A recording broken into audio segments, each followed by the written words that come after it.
बिस्मिल्लाहिर्रहमानिर्रहीम। अस्सलामुअलैकुम। Welcome back to my YouTube channel. Last lecture में हम लोगों ने अपनी एक्सरसाइज नंबर 1.6 कंप्लीट सॉल्व की थी। आज हम लोग अपनी एक्सरसाइज नंबर 1 का रिव्यू देखते हैं। मेरे पास क्वेश्चन नंबर 1 है, select the correct answer in each of the following. यानी हम लोगों ने इस MCQs को सॉल्व करना है। सबसे पहले मेरे पास क्या है, the order of matrix 2 1 is, तो यहाँ हमारे पास जो ऑप्शंस हैं वो है 2/1, 1/2, 1/1 या फिर 2/2। अब यहाँ मेरे पास जो है 2 1, इसका मैं ऑर्डर देखती हूँ तो मेरे पास सबसे पहले ऑर्डर में क्या चीज़ आती है, मेरे पास आता है रो और फिर उसके बाद मेरे पास आता है कॉलम। तो यहाँ मेरे पास रो और कॉलम आता है, तो मेरे पास यहाँ क्या आएगा, मेरे पास यहाँ आएगा ऑर्डर, मेरे पास आएगा रो मेरे पास कितनी है 1 रो है, तो मेरे पास आ जाएगा 1 बाय, कॉलम मेरे पास है इसमें 2, एक है मेरे पास, ये जो 2 है वो, और एक मेरे पास 1 है, तो मेरे पास यहाँ आ जाएगा 1/2। यानी मेरे पास क्या है, मेरे पास जो ऑप्शन नंबर बी है वो मेरे पास करेक्ट ऑप्शन है। नेक्स्ट मेरे पास है matrix √2 0 0 √2 is called dash matrix. तो यहाँ सबसे पहले मैं देखती हूँ, मेरे पास है 0, यूनिट, स्केलर, सिंगुलर।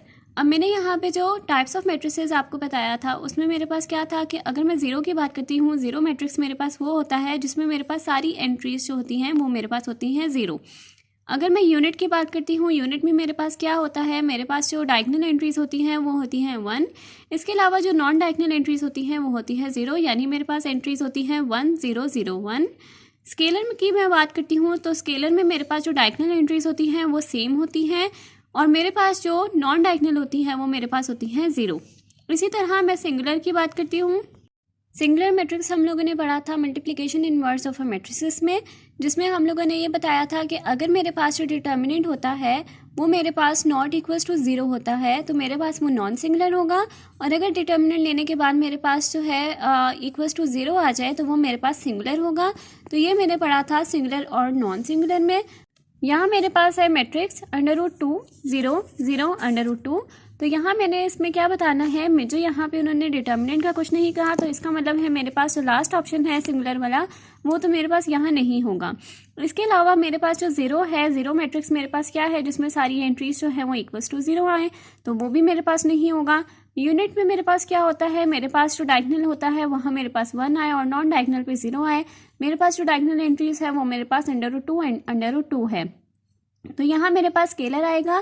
स्केलर में मेरे पास क्या होता है कि मेरे पास जो डायगोनल एंट्रीज होती हैं वो मेरे पास सेम होती हैं और मेरे पास नॉन ज़ीरो होती हैं। तो यहाँ मेरे पास जो डायगोनल एंट्रीज हैं वो सब मेरे पास क्या है, √2 यहाँ मेरे पास है √2 0 0 √2। तो यहाँ मेरे पास जो डायगोनल एंट्रीज है वो मेरे पास क्या है, वो मेरे पास सेम है, और मेरे पास ये नॉन डायगोनल है। तो यहाँ मेरे पास आ जाएगा ऑप्शन नंबर सी, मेरे पास यहाँ आ जाएगा स्केलर मैट्रिक्स। अब नेक्स्ट है मेरे पास which is order of a square matrix. तो मैं स्क्वायर मैट्रिक्स का ऑर्डर की बात करूँ तो मेरे पास सबसे पहले स्क्वायर मैट्रिक्स होता क्या है, स्क्वायर मैट्रिक्स मेरे पास होता है कि मेरे पास उसमें जो नंबर ऑफ ऑर्डर होता है, यानी मेरे पास जो नंबर ऑफ रोज होती हैं और नंबर ऑफ कॉलम जो होता है वो मेरे पास सेम होता है। यानी मेरे पास क्या होता है, अगर मेरे पास नंबर ऑफ रोज जो है वो 3 हैं तो मेरे पास नंबर ऑफ कॉलम जो है वो भी 3 होने चाहिए, या फिर अगर मेरे पास जो नंबर ऑफ रोज हैं वो 2 हैं तो मेरे पास नंबर ऑफ कॉलम जो है वो भी 2 होने चाहिए। तो यहाँ मेरे पास ऑप्शंस क्या हैं, मेरे पास फर्स्ट ऑप्शन है 2/2, सेकंड ऑप्शन है मेरे पास 1/2, थर्ड ऑप्शन है मेरे पास 2/1 और फोर्थ ऑप्शन मेरे पास है 3/2। तो मेरे पास यहाँ क्या है, मेरे पास यहाँ स्क्वायर मैट्रिक्स है। स्क्वायर मैट्रिक्स में मेरे पास जो नंबर ऑफ कॉलम है और नंबर ऑफ रोज जो है वो मेरे पास बिल्कुल इक्वल होनी चाहिए। तो मेरे पास यहाँ पे जो फर्स्ट ऑप्शन है, मेरे पास जो 2/2 है वो मेरे पास बिल्कुल ठीक है, यानी मेरे पास जो ऑर्डर है वो मेरे पास सेम होना चाहिए। तो मेरे पास फर्स्ट ऑप्शन बिल्कुल ठीक है। अब नेक्स्ट मेरे पास है order of transpose of 2 1 0 1 3 2 is. तो यानी हमें क्या कहा है कि हम लोगों ने ट्रांसपोज लेना है और उसके बाद हम लोगों ने इसका ऑर्डर चेक करना है। तो सबसे पहले मेरे पास यहाँ क्या है, फर्स्ट ऑप्शन मेरे पास है 3/2, 2/3, 1/3 या फिर मेरे पास 3/3 है।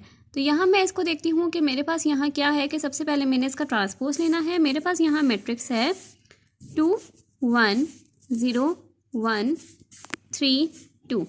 तो मैंने यहाँ क्या करना है, मैंने इसका ट्रांसपोज लेना है। ट्रांसपोज लेने के लिए मैं क्या करती हूँ, मेरे पास जो रोज़ होती हैं वो मेरे पास कॉलम में इंटरचेंज हो जाती हैं। तो मेरे पास क्या है, मेरे पास है यहाँ पे जो कॉलम है, या फिर मेरे पास जो रोज़ हैं वो मेरे पास क्या होती है, रोज़ मेरे पास कॉलम में इंटरचेंज होती हैं, या फिर मेरे पास जो कॉलम है वो रोज़ में इंटरचेंज होता है। मैं यहाँ पे फॉलो करती हूँ कॉलम 2 रो को। मेरे पास यहाँ पे जो कॉलम नंबर 1 है उसमें है 2 0 3। मैं इसको रो में इंटरचेंज करती हूँ, मेरे पास आ जाएगा 2 0 3। इसी तरह मेरे पास जो कॉलम नंबर 2 है उसमें है 1 1 2। इसको मैं कॉलम नंबर रो नंबर 2 में लिखती हूँ, मेरे पास आ जाएगा 1 1 2। तो मेरे पास इसका ये ट्रांसपोज हो गया। अब मैं इसका ऑर्डर चेक करती हूँ। तो मेरे पास यहाँ क्या है, मेरे पास यहाँ पे 2 रोज़ है। एक रो मेरे पास जो है वो है 2 0 3 और दूसरी रो मेरे पास है 1 1 2। यानी मेरे पास जो ऑर्डर आता है वो मेरे पास आता है रो बाय कॉलम का। और यहाँ मेरे पास जो रो है वो मेरे पास है 2, और यहाँ मेरे पास जो कॉलम है वो मेरे पास है 3। कॉलम मेरे पास 2 1 0 1 और 3 2 है। तो मेरे पास यहाँ पे कॉलम जो है वो मेरे पास है 3। यानी मेरे पास जो ऑप्शन नंबर बी है जिसमें मेरे पास है 2 बाय 3 वो बिल्कुल ठीक है।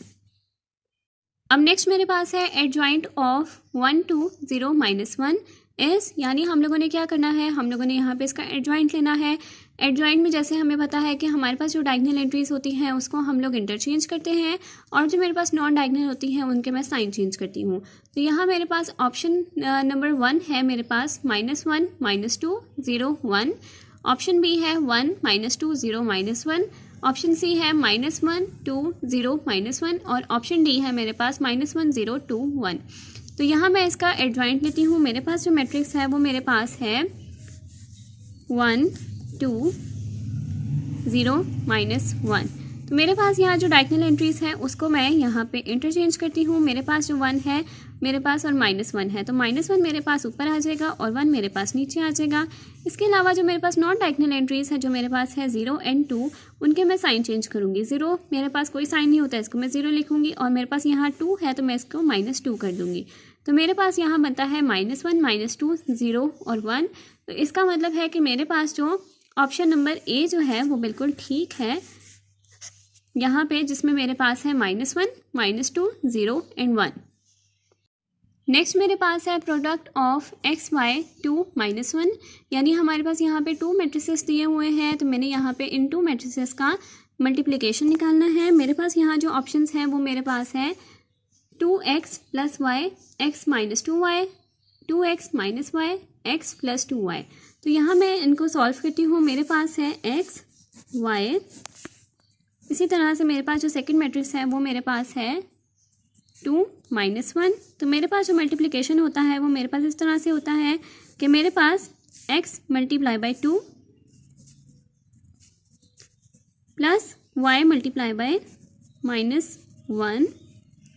इसको मैं सॉल्व करती हूँ तो मेरे पास आएगा 2x प्लस -y यहाँ आ जाएगा। तो मेरे पास यहाँ इसको सॉल्व करके आएगा 2x - y। यानी इसमें से मैं अपने ऑप्शंस देखूँ तो मेरे पास जो ऑप्शन नंबर सी है वो मेरे पास बिल्कुल ठीक है, जिसमें मेरे पास है 2x - y।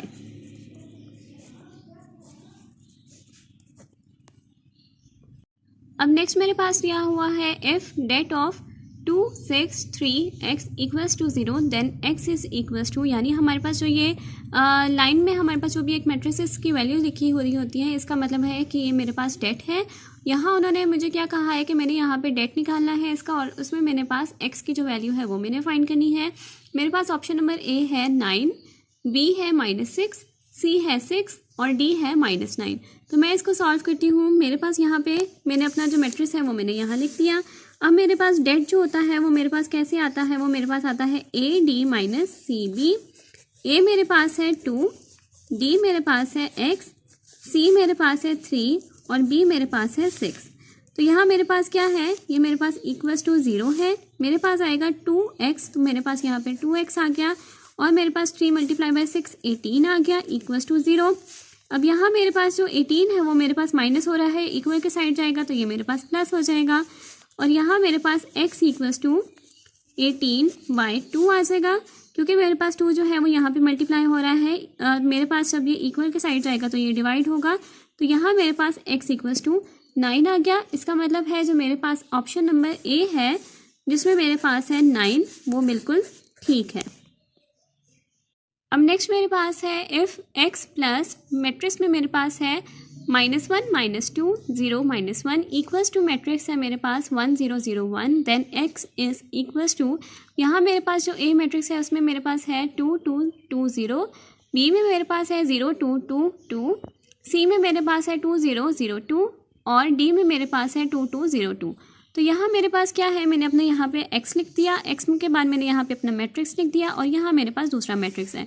अब मेरे पास यहाँ क्या है कि यहाँ मेरे पास जो x है x प्लस ये मेरे पास फर्स्ट मैट्रिक्स है, तो यहाँ मेरे पास ये जो मैट्रिक्स है यहाँ पे ये प्लस हो रहा है। अब मैंने क्या करना है, इस मैट्रिक्स को मैं इक्वल के साइड लेके जाऊँगी, तो मेरे पास क्या हो जाएगा, मेरे पास यहाँ पे अगर ये प्लस हो रहा था तो वो इक्वल के साइड जाके माइनस हो जाएगा। यहाँ मेरे पास आ गया -1 -2 0 एंड -1।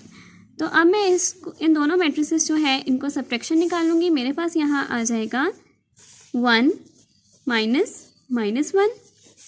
0 -2 0 -0 1 -1। इसको सॉल्व करके मेरे पास आता है 1 -1 मेरे पास होता है 1 + 1 हो जाएगा, तो मेरे पास यहाँ 2 आ जाएगा। 0 -2 है तो मेरे पास 0 माइनस प्लस हो जाएगा, तो 0 + 2 मेरे पास 2 आ जाएगा। 0 -0 0 1 -1 है तो मेरे पास माइनस प्लस हो जाएगा, तो मेरे पास 1 + 1 हो जाएगा 2। तो इसका मतलब है मेरे पास ऑप्शन नंबर डी जो है वो बिल्कुल ठीक है, जिसमें मेरे पास है 2 2 0 2। तो यहाँ मेरे पास ऑप्शन नंबर डी जो है वो बिल्कुल ठीक है। अब नेक्स्ट क्वेश्चन मेरे पास है कंप्लीट द फॉलोइंग। तो सबसे पहले मेरे पास क्या है, मेरे पास यहाँ पे ब्लैंक्स है। मेरे पास यहाँ है matrix 0 0 0 0 is called dash matrix. तो यहाँ अगर मैं बात करूँ तो हम लोगों ने जो टाइप्स ऑफ मैट्रिसेस पढ़ी थी उसमें हम लोगों ने एक मैट्रिक्स पढ़ा था जो मेरे पास था 0 0 0 0, जिसको मैं ज़ीरो मैट्रिक्स भी कह रही थी और इसके साथ साथ मैं उसको नल मैट्रिक्स भी कह रही थी। तो यहाँ मेरे पास जिसकी एंट्रीज जो होंगी वो सारी 0 0 होंगी, तो वो मेरे पास कौन सा मैट्रिक्स होगा, वो मेरे पास होगा नल मैट्रिक्स। तो इसका आंसर मेरे पास है नल मैट्रिक्स। इसी तरह से नेक्स्ट मेरे पास क्या है, मेरे पास यहाँ पे है 1 0 0 1। तो मेरे पास यहाँ पे क्या है, मैंने ये पढ़ा था कि जिसकी एंट्रीज मेरे पास 1 0 0 1 होंगी, तो यहाँ मेरे पास क्या आ जाएगा, मेरे पास यहाँ पे सेकंड वाले में आ जाएगा, या तो मैं इसको यूनिट मैट्रिक्स लिख दूंगी या मैं स्लैश करके यहाँ पे लिख दूंगी कि ये मेरे पास है आइडेंटिटी मैट्रिक्स। नेक्स्ट मेरे पास है थर्ड में मेरे पास क्या है, एडिटिव इनवर्स ऑफ मैट्रिक्स 1 -2 0 -1। तो मेरे पास यहाँ पे एडिटिव इन्वर्स अगर मैं किसी भी मैट्रिक्स का लिखूंगी तो मेरे पास वो क्या होता है, मेरे पास होता है कि मैं उस मैट्रिक्स को -1 के साथ मल्टीप्लाई करती हूँ। तो मेरे पास अगर मैं इस मैट्रिक्स को -1 के साथ मल्टीप्लाई करवाती हूँ, यहाँ पे मैंने यहाँ पे -1 लिखा, -1 के बाद मैंने यहाँ क्या लिखा, अपना जो मैट्रिक्स है 1 -2 0 -1। तो मेरे पास इसका आंसर क्या आएगा, मेरे पास इसका आंसर आएगा -1 2 0 1। तो इसका आंसर आता है मेरे पास -1 2 0 1। नेक्स्ट मेरे पास है in matrix multiplication in general AB-BA। तो मैंने यहाँ पे जब मैट्रिक्स मल्टीप्लिकेशन का मैंने बताया था तो उसमें मैंने आपको एक चीज़ बताई थी कि मेरे पास जो है अगर मैं AB निकालती हूँ यानी A × B मैट्रिक्स निकालती हूँ, तो मेरे पास ये होता है कि मेरे पास उसका आंसर जो है वो हमेशा मेरे पास इक्वल्स में नहीं आते। यानी AB को सॉल्व करके जब मेरे पास आंसर आया, अगर उसी तरह मैं BA को सॉल्व करूँगी तो मेरे पास कभी भी सेम आंसर नहीं आता। मेरे पास ये हो सकता है कि मेरे पास AB को सॉल्व करने के बाद आंसर डिफरेंट आए और BA को सॉल्व करने के बाद आंसर डिफरेंट आए। तो मेरे पास यहाँ पे जनरली अगर मैं इसकी बात करूँ तो मेरे पास यहाँ क्या आएगा, मेरे पास यहाँ आएगा AB is not equals to BA। Next मेरे पास क्या है, matrix A + B can be found if order of A and B is dash. यानी मेरे पास क्या है, उन्होंने कहा है कि मेरे पास मैट्रिक्स A + B मेरे पास अगर आएगा, यानी किसी भी एक मैट्रिक्स को मैं ऐड करती हूँ, दो मैट्रिक्स को ऐड करती हूँ, A + B को जैसे मैंने ऐड किया तो उसका ऑर्डर जो है वो मेरे पास क्या हो सकता है, मेरे पास डिफरेंट हो सकता है या सेम। तो मैं मैट्रिक्स को हमेशा तभी ऐड करती हूँ जब मेरे पास जो उसका ऑर्डर होता है वो मेरे पास सेम होता है, तब मैं अपने जो मैट्रिक्स होता है वो मैं उसको ऐड कर सकती हूँ। इसके अलावा अगर मेरे पास ऑर्डर जो है वो चेंज हो, यानी एक जो हो वो मेरे पास 2/3 हो और जो दूसरा मैट्रिक्स है वो मेरे पास 3/3 हो, तो मैं उनको ना मल्टीप्लाई करवा सकती हूँ ना मैं उसको ऐड कर सकती हूँ। तो मेरे पास ऑर्डर जो है वो यहाँ पे सेम आना चाहिए, तो मैं यहाँ पे 5th में लिख दूँगी सेम। नेक्स्ट मेरे पास है a matrix is called dash matrix if number of rows and number of column are equal. यानी मेरे पास क्या है, मेरे पास यहाँ कहा है कि हमारे पास जो मैट्रिक्स होगा वो मेरे पास अगर किसी भी एक मैट्रिक्स जो है उसका जो number of rows and number of column, यानी मेरे पास जो ऑर्डर है वो मेरे पास सेम हो, तो उस मैट्रिक्स को मैं क्या कहती हूँ, तो मेरे पास उस मैट्रिक्स को मैं कहती हूँ स्क्वायर मैट्रिक्स। क्योंकि मेरे पास स्क्वायर मैट्रिक्स मैंने टाइप ऑफ मैट्रिसेस में पढ़ा था, मेरे पास जो होता है अगर मैट्रिक्स का ऑर्डर जो है number of rows and number of column same होगा तो उस मैट्रिक्स को मैं कहती हूँ स्क्वायर मैट्रिक्स। ये है मेरे पास क्वेश्चन नंबर 2 के आंसर्स, जो मैंने ब्लैंक्स जो है वो मैंने सॉल्व की हैं। इसके साथ ही हमारी आज की वीडियो कंप्लीट होती है यहाँ तक। अगर आपको मेरी आज की वीडियो पसंद आई हो तो मेरी वीडियो को लाइक करें, मेरे चैनल को सब्सक्राइब करें और साथ में बने बेल आइकन को भी प्रेस करें ताकि आपको मेरी नेक्स्ट आने वाली वीडियो की नोटिफिकेशन साथ साथ मिलती रहे। आज के लिए बस इतना ही। अल्लाह हाफिज़।